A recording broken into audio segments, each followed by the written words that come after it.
Assalamu alaikum wa rahmatullahi wa barakatuh, chers frères et sœurs en islam.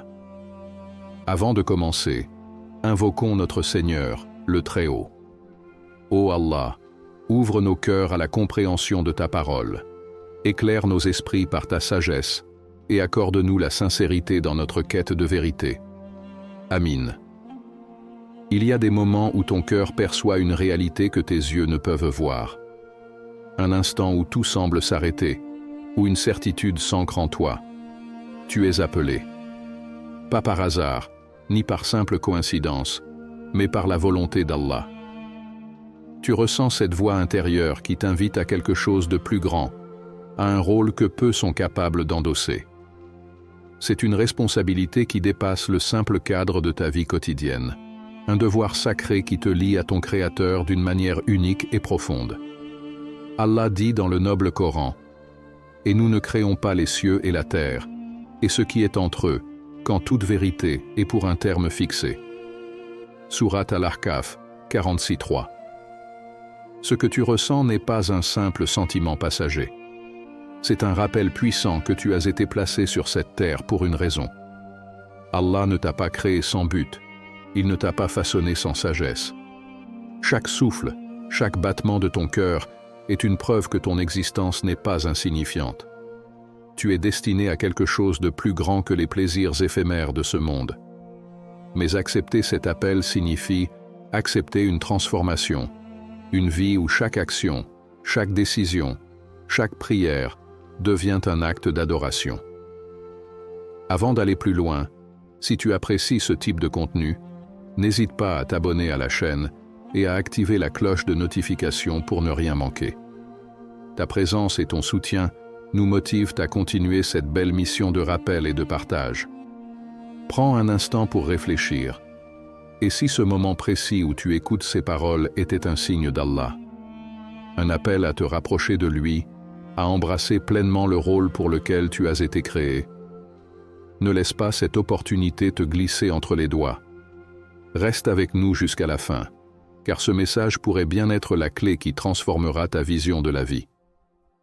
Le prophète Muhammad, paix et salut sur lui, a dit « Allah n'accorde pas sa guidance à quelqu'un sans l'éprouver » rapporté par At-Tirmidhi. Prends un instant pour réfléchir. Combien de fois as-tu ressenti une direction intérieure, un appel à te rapprocher d'Allah, mais tu l'as ignoré?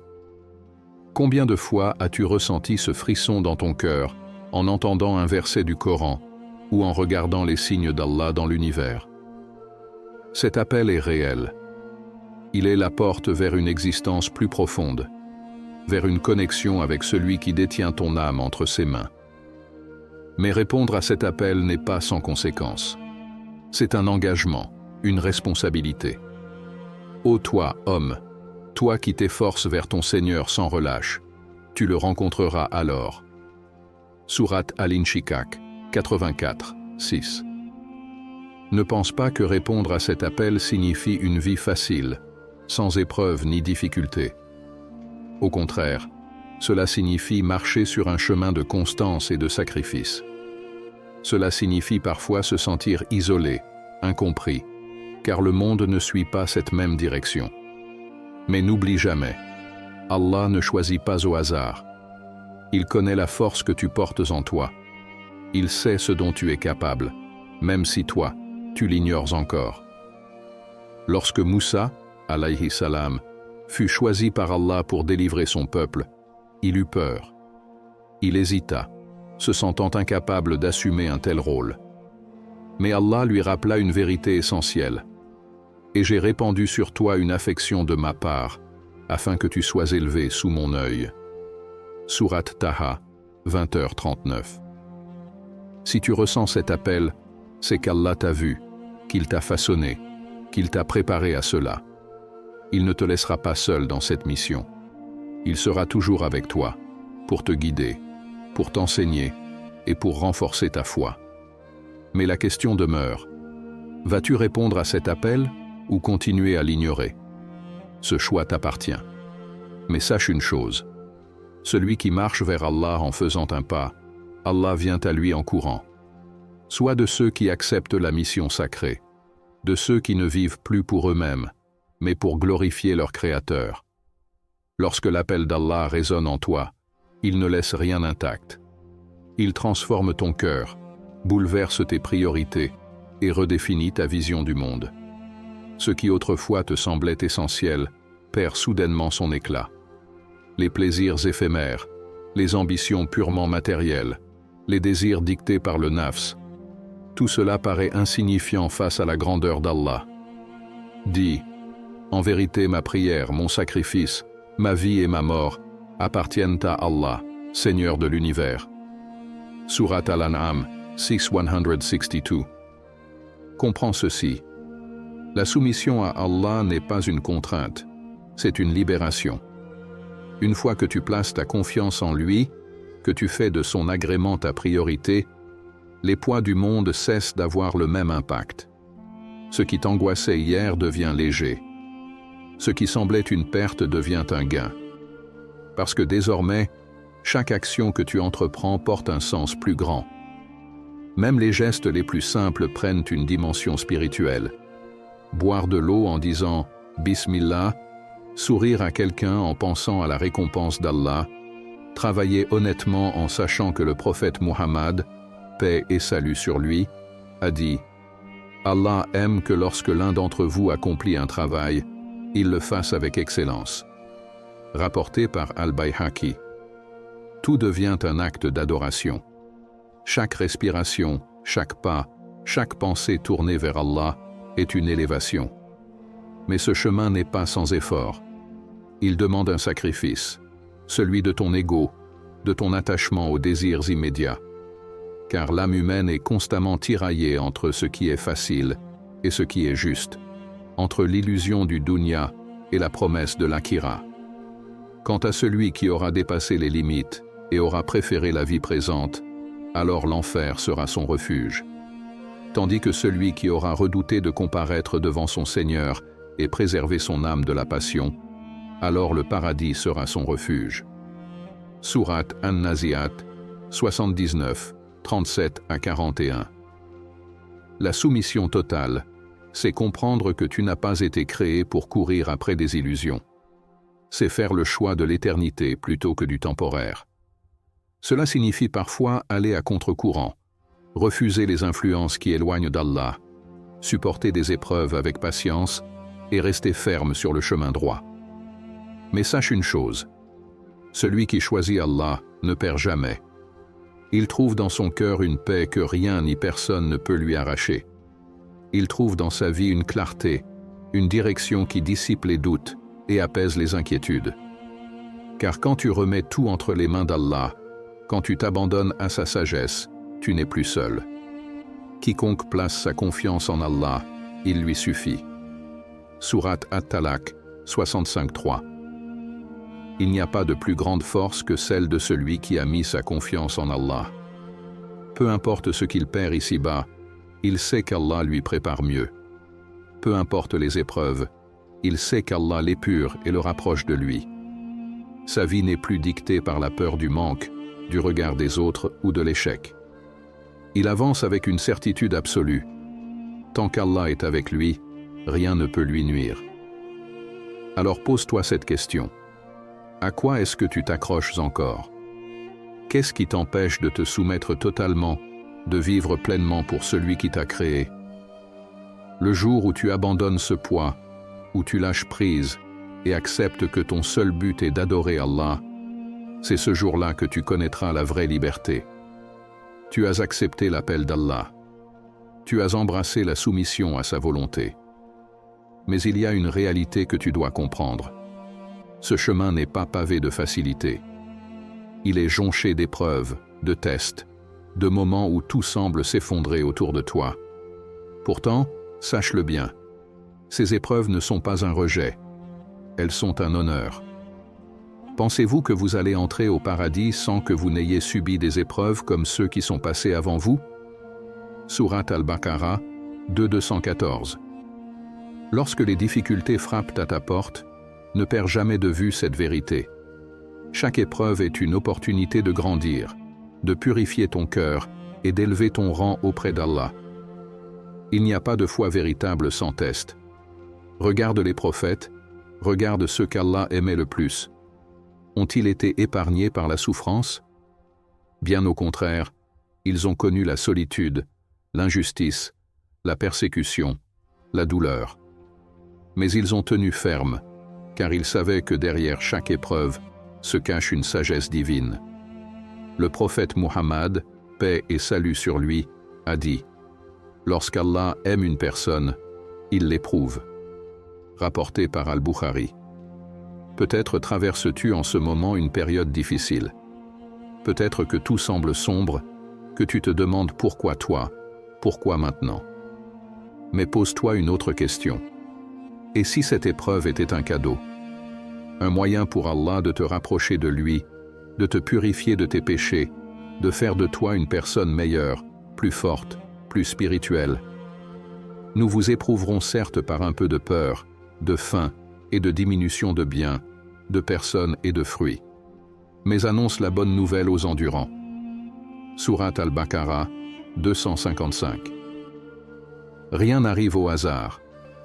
Ce que tu vis aujourd'hui est un chapitre nécessaire de ton histoire, un passage qui forge ton âme et façonne ton avenir. Il y a une sagesse cachée dans chaque douleur, dans chaque larme que tu verses. Allah voit ce que tu traverses. Il entend tes invocations. Il connaît tes peurs et tes espoirs. Mais il veut aussi voir ta patience, ta confiance en lui. As-tu remarqué que, souvent, après une grande épreuve, ton cœur devient plus humble, plus proche d'Allah? C'est parce que l'épreuve a un but, te détacher de ce monde et t'attacher à ton Seigneur. Elle t'enseigne que rien ni personne ne mérite ton attachement plus qu'Allah.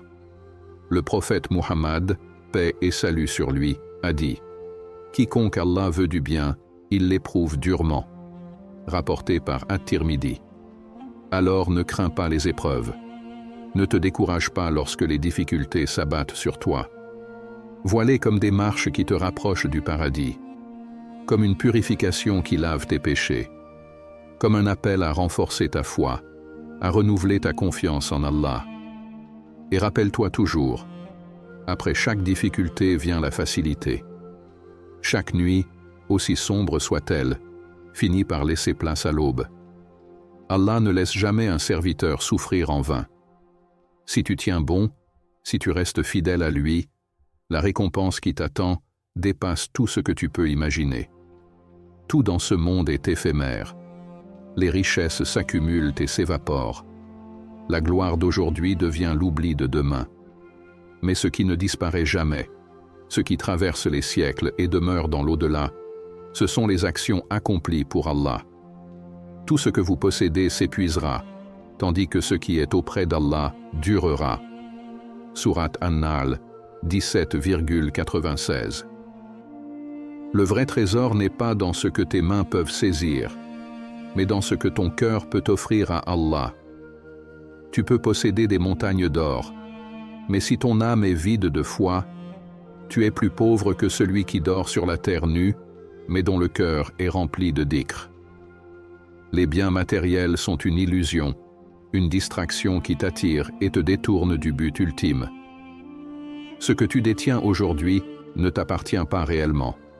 C'est une épreuve, un dépôt temporaire qui te sera retiré tôt ou tard. Le prophète Muhammad, paix et salut sur lui, a dit « Le fils d'Adam dit « Mon argent, mon argent ». Mais que possède-t-il vraiment de son argent, sinon ce qu'il a mangé et qui est consommé, ce qu'il a porté et qui est usé, ou ce qu'il a donné en aumône et qu'il a ainsi préservé pour l'au-delà, rapporté par Muslim. Regarde autour de toi. Combien de gens ont tout, mais n'ont pas la paix? Combien courent après la richesse, pensant y trouver le bonheur, mais se retrouvent prisonniers de leurs désirs, insatisfaits, toujours en quête de plus? Et à l'inverse, combien de serviteurs d'Allah vivent avec peu, mais possèdent une sérénité que l'argent ne pourra jamais acheter? La richesse ne réside pas dans l'abondance des biens, mais dans la richesse du cœur. Rapporté par Al-Bukhari et Muslim. La véritable richesse ne se mesure pas en chiffres. Elle se mesure en foi, en gratitude, en soumission à Allah. Le croyant qui se lève la nuit pour prier, qui place sa confiance en Allah, qui donne en secret sans attendre de retour, celui-là est riche. Car il investit dans ce qui ne se déprécie jamais. Il bâtit une demeure non pas sur cette terre instable, mais dans l'éternité du paradis. Quant à ceux qui croient et accomplissent de bonnes œuvres, nous ne laisserons pas perdre la récompense de celui qui fait le bien. Sourate Al-Kahf, 18h30. Chaque effort sincère, chaque prière, chaque sacrifice pour Allah est une semence plantée pour l'éternité. Ce que tu donnes pour lui, ce que tu fais dans le secret, chaque larme versée dans la soumission, tout cela est compté. Rien n'est perdu. Allah préserve chaque action et multiplie les récompenses bien au-delà de ce que ton esprit peut concevoir. Alors pose-toi cette question. Où investis-tu réellement ta vie? Est-ce dans l'accumulation de ce qui disparaîtra avec le temps ou dans la construction de ce qui durera à jamais? Ne sois pas de ceux qui réalisent trop tard que leur fortune ne peut pas les racheter. Sois de ceux qui comprennent dès maintenant que la richesse véritable est celle qui se trouve auprès d'Allah et que le bonheur éternel est à portée de ceux qui choisissent la bonne voie. Il y a des moments où tout semble confus, où les doutes s'installent, où la route devant toi devient floue, où les épreuves t'affaiblissent et où ton cœur vacille. Mais sache une chose, si tu cherches sincèrement Allah, tu n'es jamais seul. Sa guidance est une lumière qui ne s'éteint jamais, une main tendue qui ne se retire pas. Tous les prophètes ont parlé de la venue du Messie. Sourate Al-Baqarah 2:257. La guidance d'Allah est ce qui distingue ceux qui errent dans l'illusion de ce monde et ceux qui marchent avec une vision claire. Elle est le plus grand bienfait que l'on puisse recevoir. Car sans elle, même avec la richesse, le pouvoir ou la connaissance, on reste perdu. Mais avec elle, même dans la pauvreté, même au milieu des épreuves, il y a la paix et la certitude. Regarde le Coran. Il est la boussole qui éclaire chaque décision, chaque difficulté. Il est la voix d'Allah qui te parle à travers les siècles, te rappelant ce qui est juste, ce qui est pur, ce qui est vrai. Chaque verset est un phare qui t'indique la direction, un remède à l'angoisse, une réponse à tes questionnements. Certes, ce Coran guide vers ce qu'il y a de plus droit. Sourate Al-Isra 17:9. Mais la guidance d'Allah ne se limite pas aux versets que tu lis. Elle se manifeste dans les signes qu'il place sur ton chemin. Une personne qui te conseille au bon moment, une prière qui te réconforte, une situation difficile qui t'apprend la patience. Tout est un moyen par lequel Allah te guide, si seulement tu prends le temps d'observer et de comprendre. Le prophète Muhammad, paix et salut sur lui, a dit « Quand Allah veut du bien à une personne, il lui donne la compréhension de la religion. » Rapporté par Al-Bukhari et Muslim. Mais encore faut-il vouloir être guidé. Allah n'impose pas sa lumière à ceux qui la rejettent. Celui qui se détourne volontairement, qui préfère suivre ses désirs plutôt que la sagesse divine, celui-là s'égare par son propre choix. Tous les êtres égarent qui il veut et guident qui il veut. Il est le Tout-Puissant, le Sage. Sourate Ibrahim 14:4. Alors pose-toi cette question. Es-tu réellement en quête de sa guidance? L'invites-tu dans ta vie, dans tes décisions, dans ton cœur? Ou cherches-tu seulement à suivre ce qui t'arrange, ce qui est facile, ce qui correspond à tes envies? La guidance d'Allah est un cadeau, mais elle doit être demandée avec sincérité. À chaque prière, à chaque lever du soleil, à chaque difficulté, implore Allah de t'éclairer. Dis avec conviction, « Guide-nous dans le droit chemin » Sourate Al-Fatiha 1:6. Et sois certain que si tu cherches la lumière d'Allah, elle te trouvera toujours. Peu importe l'obscurité qui t'entoure, la vérité finira par briller devant toi. Répondre à l'appel d'Allah ne se limite pas à un moment d'inspiration passager. Ce n'est pas une émotion éphémère qui s'estompe avec le temps. C'est un engagement qui transforme ta vie, une responsabilité qui s'inscrit dans chaque instant, chaque souffle, chaque choix que tu fais.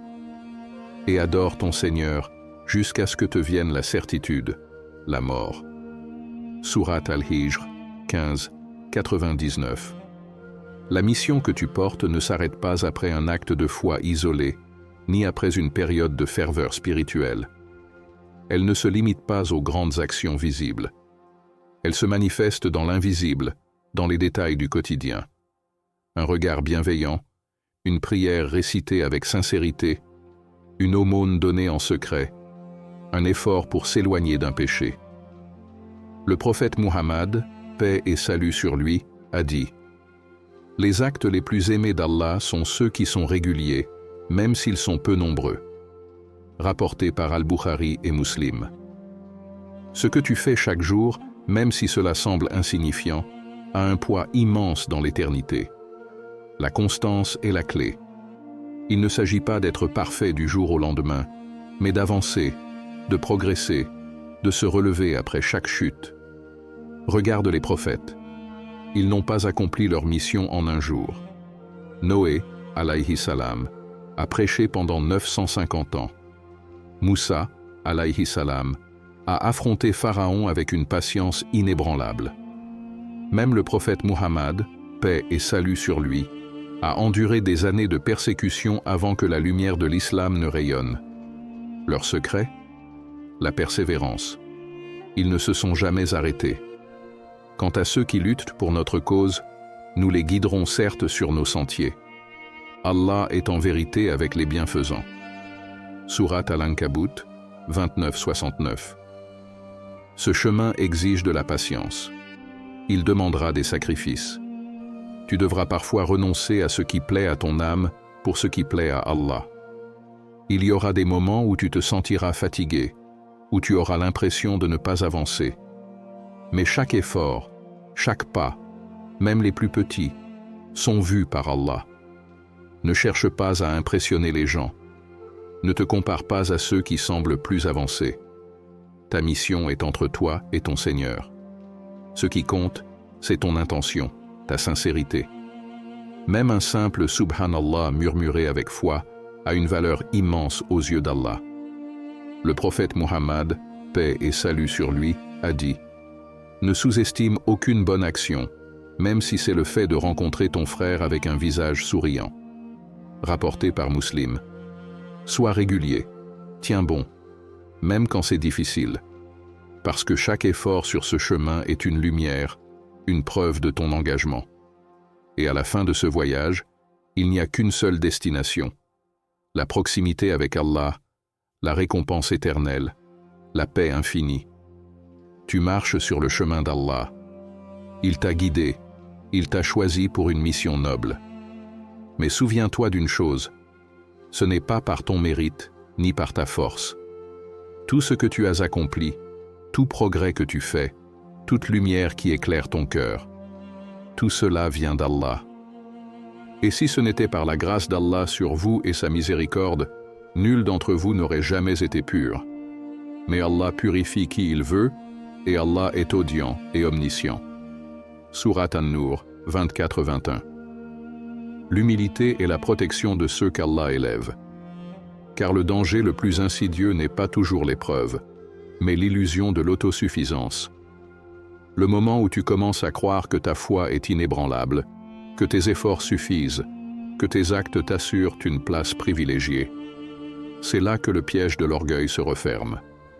Le prophète Muhammad, paix et salut sur lui, a dit « Nul n'entrera au paradis s'il a dans son cœur le poids d'un atome d'orgueil. » Rapporté par Muslim. Regarde les prophètes. Ils étaient les plus proches d'Allah, et pourtant, ils étaient les plus humbles. Muhammad, paix et salut sur lui, dormait sur une natte de paille. Il aidait dans les tâches ménagères. Il mangeait avec les plus pauvres. Moussa, alayhi salam, malgré sa mission grandiose, suppliait Allah de lui accorder de la force. Il savait que rien ne venait d'eux, que tout était un don d'Allah. Et toi, as-tu conscience que chaque inspiration que tu prends est un bienfait d'Allah? Que chaque prière que tu accomplis, chaque verset que tu comprends, chaque péché que tu évites, c'est uniquement parce qu'Allah te l'a facilité. Si vous êtes reconnaissant, très certainement j'augmenterai mes bienfaits pour vous. Sourate Ibrahim 14:7. La gratitude est la clé qui ouvre les portes de la miséricorde divine. Plus tu es reconnaissant, plus Allah t'accorde sa lumière. Mais être reconnaissant ne signifie pas seulement dire « Alhamdulillah ». C'est un état d'esprit, une manière de vivre. C'est reconnaître qu'Allah te donne bien plus que ce que tu mérites et utiliser ses bienfaits pour lui plaire. Pose-toi cette question. Comment vis-tu la gratitude? Es-tu conscient de chaque bénédiction qui t'entoure? Est-ce que tu remercies Allah non seulement en parole, mais aussi en acte? Le prophète Muhammad, paix et salut sur lui, priait jusqu'à ce que ses pieds enflent. Lorsqu'on lui demandait pourquoi, alors qu'il était déjà pardonné, il répondait « Ne devrais-je pas être un serviteur reconnaissant ?» rapporté par Al-Bukhari et Muslim. Voilà la véritable gratitude. Ne jamais considérer les bienfaits d'Allah comme acquis. Ne jamais penser que l'on a assez fait. Toujours avancer, toujours chercher à s'améliorer, tout en restant conscient que seul Allah accorde la réussite. Et ainsi, pas après pas, prière après prière, effort après effort, Allah ouvre les portes de la richesse éternelle. La richesse du cœur, la richesse de la foi, la richesse du paradis. Une invocation pour l'acceptation divine. Ô Allah, toi qui guides les cœurs et purifies les âmes, accorde-nous la sincérité dans nos intentions et l'humilité dans nos actions. Ne nous laisse jamais croire que nous sommes maîtres de notre destinée, mais rappelle-nous toujours que tout vient de toi. Fais de nous des serviteurs reconnaissants, qui t'adorent avec amour et soumission. Accorde-nous la patience dans l'épreuve, la constance dans la foi, et la lumière qui éclaire le chemin vers toi. Ya Allah, ne détourne pas nos cœurs après nous avoir guidés, et inscris-nous parmi ceux qui recherchent sincèrement ton agrément. Amen. Avant de partir, pense à t'abonner à la chaîne si ce n'est pas encore fait, à liker la vidéo pour soutenir le message, et à écrire Allah Akbar en commentaire pour témoigner de la grandeur de notre Seigneur. Et surtout, ne pars pas tout de suite. Une autre vidéo vient de s'afficher à l'écran. Clique dessus pour continuer cette belle réflexion spirituelle.